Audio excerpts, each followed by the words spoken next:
श्री स्वामी समर्थ. तुम्हा सर्वांचे आपल्या यूट्यूब चॅनलवरती मी अगदी मनापासून स्वागत करते. तुमच्या मनातील सर्व चांगल्या इच्छा स्वामी महाराज पूर्ण करोत हीच स्वामींच्या चरणी प्रार्थना करते आणि आजच्या व्हिडिओला सुरुवात करते. आजच्या व्हिडिओमध्ये आपण पाहणार आहोत ते म्हणजे मार्गशीर्ष पौर्णिमेनिमित्त आपल्याला चंद्रप्रकाशामध्ये काही वस्तू ज्या आहेत तर त्या ठेवायच्या आहेत. त्याचप्रमाणे 5 रुपयाच्या नाण्याचा एक उपाय जो आहे तर तो सुद्धा आपल्याला करायचा आहे. धार्मिकदृष्ट्या पौर्णिमा तिथी जी आहे तर ती अत्यंत महत्त्वाची मानली जाते. प्रत्येकच पौर्णिमेला विशेष असे महत्त्व असते. मार्गशीर्ष महिन्यामध्ये आपण माता लक्ष्मीची पूजा करत असतो, श्री महालक्ष्मी व्रत करत असतो. त्याचप्रमाणे मार्गशीर्ष पौर्णिमेला अन्नपूर्णा जयंती जी आहे तर ती सुद्धा साजरी केली जाते. आता यंदा मार्गशीर्ष पौर्णिमेची तिथी ही 14 डिसेंबरला म्हणजे आज सायंकाळी 4:59 सुरू होईल आणि 15 डिसेंबरला दुपारी 2:31 संपणार आहे. त्यामुळे उदय तिथीनुसार उद्या 15 डिसेंबरला मार्गशीर्ष पौर्णिमा असणार आहे आणि आपल्याला चंद्रप्रकाशामध्ये काही वस्तू ज्या आहेत तर त्या ठेवायच्या आहेत. या दिवशी आपल्याला सकाळी लवकर उठायचं आहे, स्नान करायचं आहे, स्वच्छ वस्त्र परिधान करायचं आहे. स्नान करताना अंघोळीच्या पाण्यामध्ये आपल्याला 4 थेंब गंगाजल टाकायचे आहे. यामुळे आपल्याला पवित्र नदीमध्ये स्नान केल्याचे पुण्य प्राप्त होत असते. त्याचप्रमाणे आपल्याला सूर्यदेवांना अर्घ्य द्यायचं आहे. माता लक्ष्मी आणि श्री हरिविष्णू यांची या दिवशी विधिवत पूजा जी आहे तर ती सुद्धा करायची आहे. त्याचप्रमाणे आपल्याला कुलदेवीची आणि माता अन्नपूर्णेची सुद्धा विधिवत पूजा करायची आहे. मार्गशीर्ष पौर्णिमेचा दिवस जो आहे तर तो अन्नपूर्णा जयंती म्हणून सुद्धा साजरा केला जातो. त्यामुळे अन्नपूर्णा जयंती जी आहे तर ती अन्नपूर्णा मातेला समर्पित आहे. म्हणून आपल्याला माता अन्नपूर्णेची सुद्धा विधिवत पूजा करायची आहे. आपण ही पूजा देवघरामध्ये किंवा आपल्या स्वयंपाकघरामध्ये सुद्धा करू शकतो. त्याचप्रमाणे प्रत्येक पौर्णिमेला जर आपण सत्यनारायण केले तर आपल्या मनोकामना पूर्ण होत असतात आणि पौर्णिमेला चंद्राला अर्घ्य दिल्यामुळे सुद्धा आपल्याला सौंदर्याची प्राप्ती होत असते. त्याचप्रमाणे घरामध्ये सुख समृद्धी येत असते. त्यामुळे चंद्रदेवांना सुद्धा आपल्याला अर्घ्य जे आहे तर ते द्यायचे आहे. याचप्रमाणे आपल्याला चंद्रप्रकाशामध्ये काही वस्तू ज्या आहेत तर त्या सुद्धा ठेवायच्या आहेत.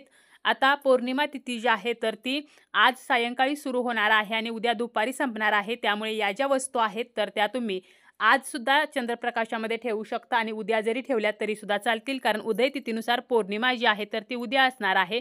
परंतु आज पौर्णिमा चालू असतानाच आपण या वस्तू जर चंद्रप्रकाशामध्ये ठेवल्या तर याचे आपल्याला जे प्रभाव मिळणार आहेत तर ते जास्त प्रमाणामध्ये मिळणार आहेत.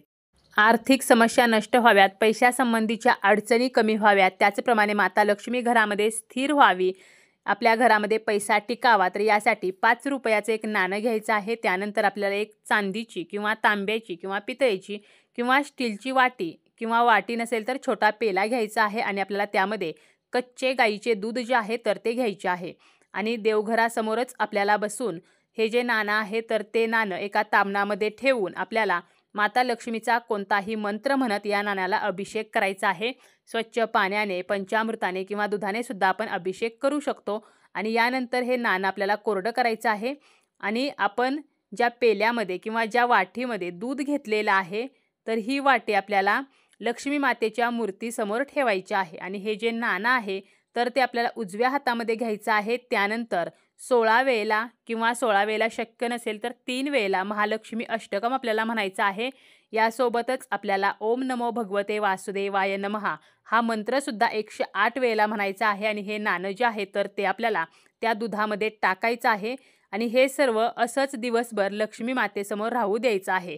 आणि रात्री हे भांडं आपल्याला उचलायचं आहे आणि चंद्रप्रकाशामध्ये ठेवायचं आहे. आपल्या खिडकीमध्ये चंद्रप्रकाश येत असेल, गॅलरीत येत असेल किंवा अंगणामध्ये आपल्याला हे ठेवायचं आहे. आणि दुसऱ्या दिवशी आपल्याला काय करायचं आहे, सकाळी सूर्योदय होण्या अगोदर म्हणजे सूर्य उगवण्याच्या अगोदर आपल्याला हे भांडं घरामध्ये आणायचं आहे. त्यानंतर हे दूध जे आहे तर ते वडाच्या झाडाला, पिंपळाच्या झाडाला किंवा आवळ्याच्या झाडाला घालायचं आहे. आता हे कोणतंही झाड आपल्या जवळ नसेल तर फुलझाडाला घालायचं आहे. आणि यामधलं जे 5 रुपयाचं नाणं आहे तर ते स्वच्छ धुवून पुन्हा एकदा माता लक्ष्मीसमोर ठेवायचं आहे. त्या नाण्याला हळदी कुंकू अक्षता फूल अर्पण करायचं आहे आणि दिवसभर ते तेथेच राहू द्यायचं आहे. आणि रात्री काय करायचं आहे तर एका लाल कपड्यामध्ये बांधून किंवा एका डबीमध्ये आपल्याला हे नाणं ठेवायचं आहे आणि आपल्या तिजोरीमध्ये हे ठेवायचं आहे किंवा व्यवसायाच्या ठिकाणी आपण ठेवू शकतो. आपला जो कॅश बॉक्स आहे त्यामध्ये ठेवू शकतो किंवा तुम्ही अगदी तुमच्या पर्स पॉकेटमध्ये सुद्धा ठेवू शकता. परंतु हे नाणे आपल्याला कधीही खर्च करायचे नाही. प्रत्येक पौर्णिमेला या नाण्याची आपण पूजा करून पुन्हा ते तिजोरीमध्ये ठेवू शकतो। तसेच आपल्या घरामध्ये जे श्रीयंत्र असते, गोमती चक्र, जपमाळ, कवड्या, तर या वस्तू सुद्धा आपण जर पौर्णिमेच्या चंद्रप्रकाशामध्ये एका पाटावरती लाल कापड टाकून त्यावरती ठेवल्या तर या वस्तूंची ऊर्जा वाढत असते। घरामध्ये चंद्रप्रकाश आला तर घरातील कलह कमी होत असतात। आपण स्वतः जर पौर्णिमेच्या रात्री चंद्रप्रकाशामध्ये 10 किंवा 15 मिनिटे बसलो तर आपला जो चंद्रग्रह आहे तर तो सुद्धा मजबूत होत असतो आणि चंद्रग्रह जर मजबूत झाला तर आपलं मन सुद्धा स्थिर होत असते। त्याचप्रमाणे चंद्राची पूजा आपण जरी पौर्णिमेच्या दिवशी केली तरी सुद्धा याचे शुभफळ आपल्याला प्राप्त होत असते। आपल्या देवघरातील देवांना पौर्णिमेनिमित्त आपण दूध साखरेचा नैवेद्य दाखवू शकतो। तसेच शिवपिंडीवरती पांढरे चंदन, पांढरे फूल सुद्धा आपण या दिवशी आवर्जून अर्पण करू शकतो। यामुळे शिव आणि पार्वती यांचे आशीर्वाद आपल्याला प्राप्त होत असतात। अन्नपूर्णा जयंतीच्या दिवशी आपण माता अन्नपूर्णेची पूजा करतो आणि अन्नपूर्णा हे माता पार्वतीचेच एक रूप आहे। त्यामुळे या दिवशी आपल्याला शिवलिंगाची सुद्धा पूजा जी आहे तर ती करायची आहे। प्रदोषकाळी म्हणजे संध्याकाळच्या वेळेला आपण शिवमंदिरामध्ये जाऊन सुद्धा ही पूजा जी आहे तर ती करू शकतो आणि आवर्जून आपण शिवलिंगावरती पांढरी फुले, बेलपत्र तर हे अर्पण करू शकतो।